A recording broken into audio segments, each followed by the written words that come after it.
Today, I'm going to be breaking down one of the points of confluence that you've probably heard me talk about on Spaces, on the live stream. You've maybe even heard other traders talk about it, and pretty much the entire wolf pack uses this. And we constantly get a ton of questions in the live stream chat about this. So I thought best thing for me to do is make a video on it, and that is going to be the initial balance. So the initial balance, or IB, is what we refer to it a lot as on Spaces or the live stream. It's actually really simple, and I think newer people think that it's more complicated than it actually is. It's really, really simple. But to start off, let's get into what is the actual initial balance, right? Well, initial balance is literally just the highest high and the lowest low that the market makes from 9:30 a.m. Eastern to 10:30 a.m. Eastern. Again, very simple. No need to overcomplicate it. What is the highest high that the market made from 9:30 to 10:30, and what's the lowest low that the market made from 9:30 to 10:30? As long as I know that, I have the initial balance marked out, and now I can use it to my benefit. So we know what initial balance is. Let's look at it on an actual chart here. We'll scroll down to today's price action. Market just closed right now, so we'll mark out the IB. So what's the IB going to be for today? Well, what's the highest high we made from 9:30 to 10:30? Right? Well, highest high is going to be the 9:30 open wick. That's going to be our IB high. And then we have, where's 10:30? 10:30. 10:30 is here, right? So what's the lowest low we made in between 9:30 and 10:30? That's going to be here, right? A lot of people will hear me say this and they think, oh, so I'm going to mark the 9:30 high candle and the 10:30 low candle. No, right? You're not marking the actual specific times, but rather marking how far the market actually traded to in between those times. So in this case for today, IB low is what, that 947.75, and IB high is 243.75. And it actually looks like we didn't even break either side of IB today. For those that don't know, that's very rare that you don't see either side of IB break in a single day. So kind of interesting there. We can go through another example and look at the previous day. So we look at the previous day. This was Friday of last week. If we look at the highest high made from 9:30 to 10:30, 9:30 is here. That's going to be the highest high that we ended up making. And then if we go and find 10:30 on the chart, 10:30 is here. So in between 9:30 and 10:30, the lowest low that we made is going to be that low there. So again, boom, now you have IB high, IB low marked. And on this day, on Friday, it looks like we took out the IB high. I'll do another example. This is from Thursday. If we look, we see the highest high made from 9:30 to 10:30 is going to be here. And if we look at the lowest low made, where's 10:30? 10:30 is there. So the lowest low made is going to be that low there. Boom. Now you have IB high.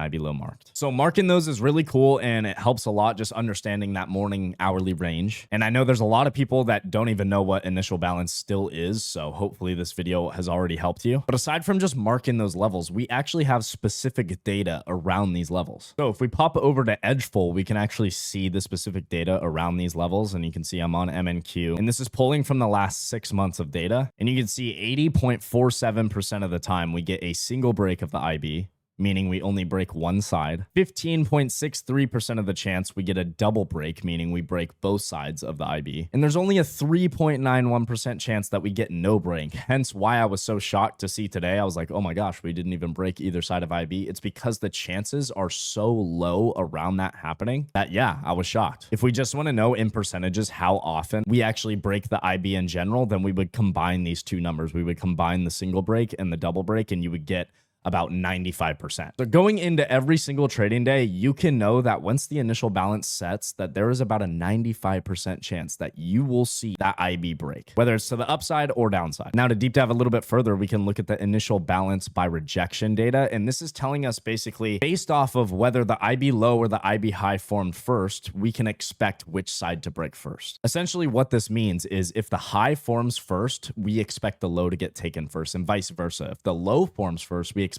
the high to get taken first. Now, as you can see, this data over the past 6 months has actually dropped off pretty significantly. It's not working as well as it used to. But regardless of that, you still have a 56% chance of this working out every single day. And that means just by listening to this, you can be on side 56% of the time. And I know that isn't super exciting to a lot of people, but with the right risk to reward on each trade, you can literally have a 30% win rate and still be massively profitable. So 56%, in my opinion, is still really good. And you also have to keep in mind mind that this data does fluctuate, right? If the market is going through a tougher time, which during August it definitely is, data like this might not be as flashy as it usually is. But I imagine once we get back to cleaner markets that this data will shape up and get back to those high 60s, low 70s. So if we look at a real world example of this, we can look back on that Thursday and we have our IB high, we have our IB low, and you can see what formed first. Well, 930 is here, 1030 is right about here, right? So obviously the IB high formed first, then we formed IB low, and then IB set. What do we expect when we see IB high formed first? We're gonna expect the low to get taken first. And what do you see the market do? The market does try and pop higher, but never actually takes out that IB high. We end up drifting lower,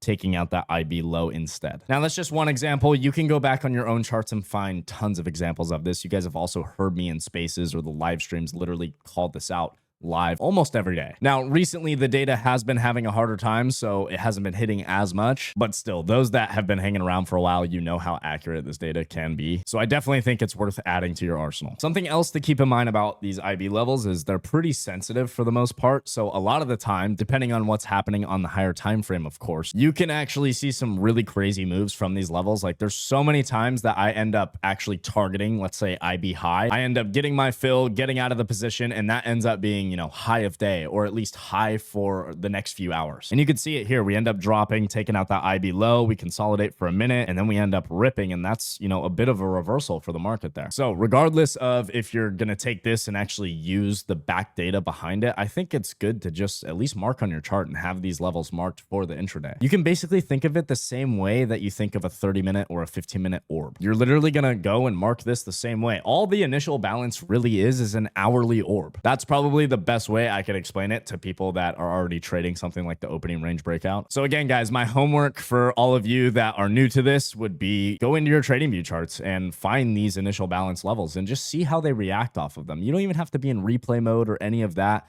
Literally just go mark these levels and see what the reactions are around there. And if you think it's not helpful, you never have to use it again. And if it is helpful, you should come back to the video and comment under the video and thank your boy Ace for putting you on. But with that said, guys, pretty simple video for today. I just wanted to go over that because a ton of people ask us about the initial balance. What is IB? How do I use IB? Obviously, I didn't go into all of the different ways that you can use IB today. That would be a crazy long video. But I gave you one way to use it. I gave you how to mark it and what it actually is. And I think you can do a lot from just that. And for those that want to dive deeper into the data, you can go to edgeful.com, get your own subscription there, or you can derive that data from elsewhere. But with that said, crew, I hope y'all have enjoyed the video. If you did, make sure you like the video, subscribe to the Wolf Trading YouTube channel if you're not already, turn those post notifications on so you never miss one of these videos. And we'll be back tomorrow. I know I wasn't on live stream today. I wasn't on spaces or anything. I will be back on there tomorrow. Your boy was on a boat and I got absolutely torched. You can't even see it with this light or this camera, but